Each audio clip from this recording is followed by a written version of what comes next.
Alors, les 6 programmes de génie ont tous 5 stages en entreprise. Donc, dans ce qu'on appelle le régime coopératif, les étudiants vont faire 2 premières sessions et après ça, ils vont partir en alternance. Ils vont faire une session de stage en entreprise, une session d'études, stage, études, ainsi de suite.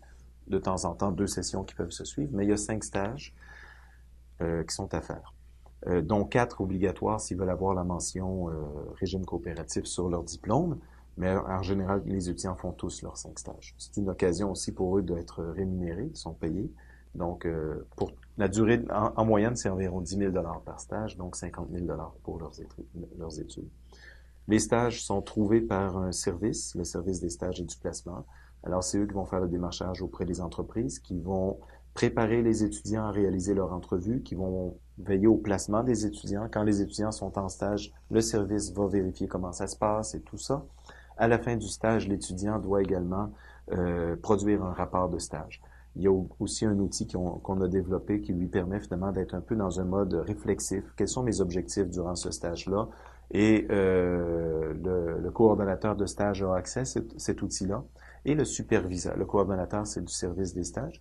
Et le superviseur en entreprise, donc le patron de l'étudiant, va aussi avoir accès pour donner du feedback. Ben, voici où est-ce que tu en es rendu dans l'objectif que tu souhaites atteindre.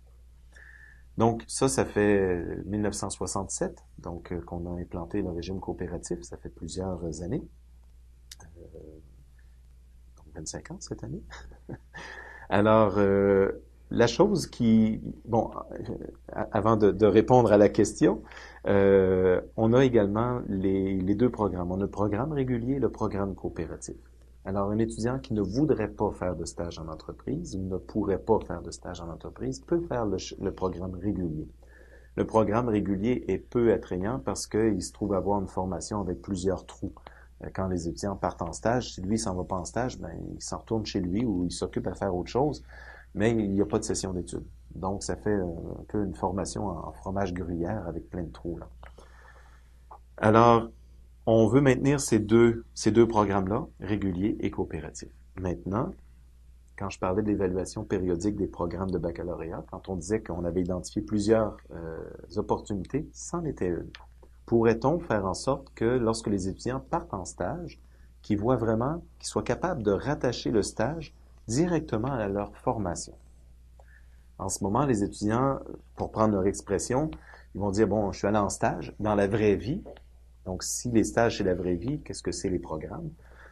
On peut se poser la question. On aimerait ça être capable d'établir un lien. En fait, ça va être plutôt les étudiants qui vont être amenés à établir un lien parce que les professeurs, on n'a pas de contrôle sur ce que les étudiants font en stage.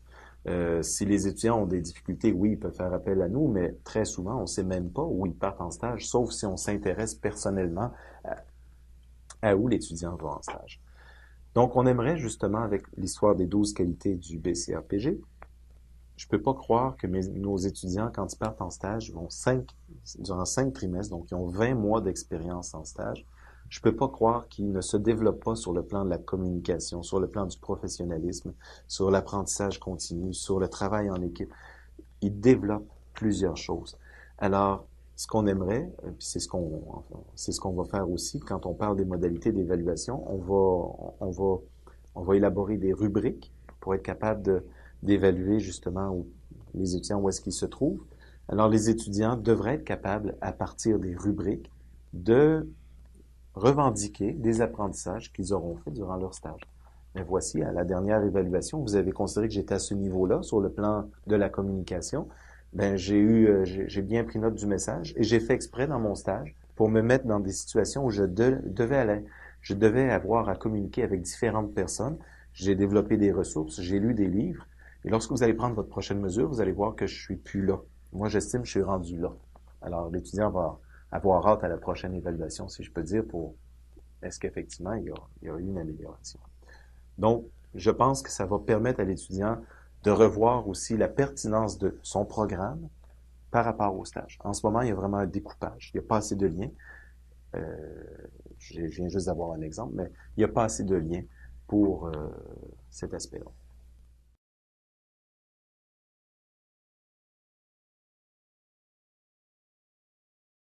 Un exemple où on a établi des petites relations, c'est en génie civil. Les étudiants qui reviennent de leur 3e stage, on leur demande de préparer une présentation 5 minutes. Donc, c'est vraiment une très courte présentation. En 5 minutes, ils doivent décrire quels ont été leurs trois stages qu'ils ont fait jusqu'à maintenant, quels ont été les principaux défis et leurs principaux apprentissages et quelle est leur réalisation dont ils sont le plus fiers. Ils ont une présentation de 5 minutes qu'ils vont faire aux étudiants qui partent en stage pour la première fois. Donc ça permet de préparer ceux qui partent en stage pour la première fois. Mais pour ces étudiants-là, la réflexion qui est demandée, ça les amène vraiment à réfléchir à toute leur formation, leur évolution depuis le début. Et c'est le point de départ ensuite pour lancer l'élaboration d'un portfolio. Alors on demande, à partir de la 6e session, si je ne me trompe pas, les étudiants en génie civil doivent, 5e session, ils doivent construire un portfolio électronique où ils vont justement présenter leurs apprentissages et tout ça. Le portfolio est très libre en ce moment. Donc, éventuellement, on aimerait être capable de venir ajouter des rubriques à ce portfolio-là pour venir faire un lien avec les 12 qualités du BCAPG. Donc, demander finalement que le portfolio soit enrichi sur chacune des thématiques proposées par le BCAPG.